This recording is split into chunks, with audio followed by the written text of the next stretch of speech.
JCB खाली चिरडलं, मृतदेह डिक्कीत कोंबला आणि रस्त्यावर फेकला. अपघात की मर्डर? वाघोली रस्त्यावर सापडलेल्या दौंडमधील मजुराच्या मृतदेहामागचं खळबळजनक रहस्य. गुन्हेगारांनी रचला होता परफेक्ट मर्डरचा बना, पण पोलिसांच्या एका चाणक्य नजरेनं आणि मृत तरुणाच्या भावानं उलगडला हत्येचा कट. 19 जून मध्यरात्रीची वेळ. पुण्याच्या वाघोली राहू रस्त्यावर एका तरुणाचा मृतदेह रक्ताच्या थारोळ्यात सापडतो.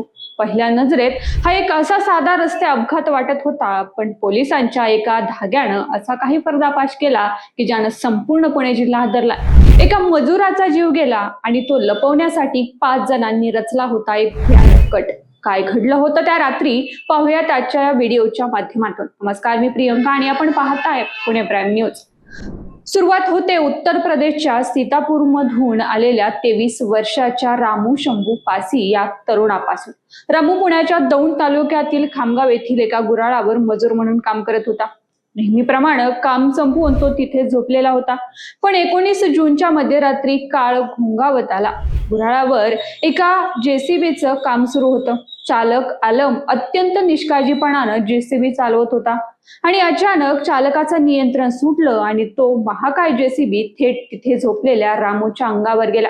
या भीषण अपघातात 23 वर्षांच्या निष्पाप रामूचा जागीच मृत्यू झाला. आता इथे खरी क्रूरता सुरू होती. रामूचा मृत्यू झाल्यावर पोलिसांना बोलवण्याऐवजी तिथल्या आरोपींनी हा गुन्हा कायमचा गाडून टाकण्याचा निर्णय घेतला.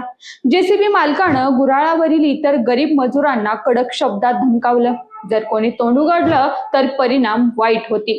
भीतीपोटी सगळे गप्प बसले. त्यानंतर आरोपींनी संगनमत करून रामूचा मृतदेह एका कारच्या डिक्कीत कोंबला. पहाटेच्या अंधाराचा फायदा घेत त्यांनी मृतदेह खामगावच्या गुराळापासून वाघोली राहू रस्त्यावर नेऊन फेकला. उद्देश एकच होता, सगळ्यांना वाटावं की रामूचा मृत्यू एका रस्ते अपघातात झाला. पण म्हणतात ना, गुन्हेगार कितीही हुशार असला तरी कायदा त्याच्यापर्यंत पोहोचतोच. रामू अचानक गायब झाल्याचं कंत्राटदारानं त्याच्या कुटुंबियाला सांगितलं. रामूचा भाऊ राजू पासी तत्काळ उत्तर प्रदेशातून पुण्यात दाखल झाला.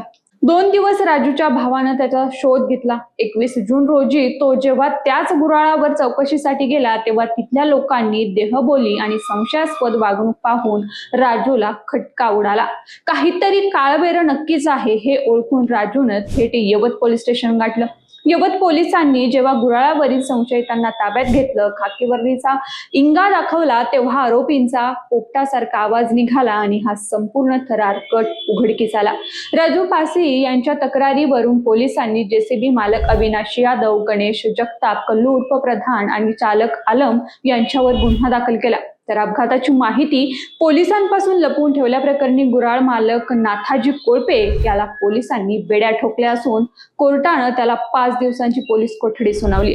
एका गरीब मजुराच्या जीवाशी खेळून त्याचा मृतदेह कचऱ्यासारख्या रस्त्यावर फेकणाऱ्या या नराधमाला काय शिक्षा व्हायला हवी, या संपूर्ण प्रकरणावर तुम्हाला काय वाटतं, आम्हाला कमेंट करून नक्की सांगा. क्राईमच्या अशाच थरारक कथांसाठी आपल्या पुणे प्राईम न्यूजला सबस्क्राईब करायला विसरू नका. धन्यवाद.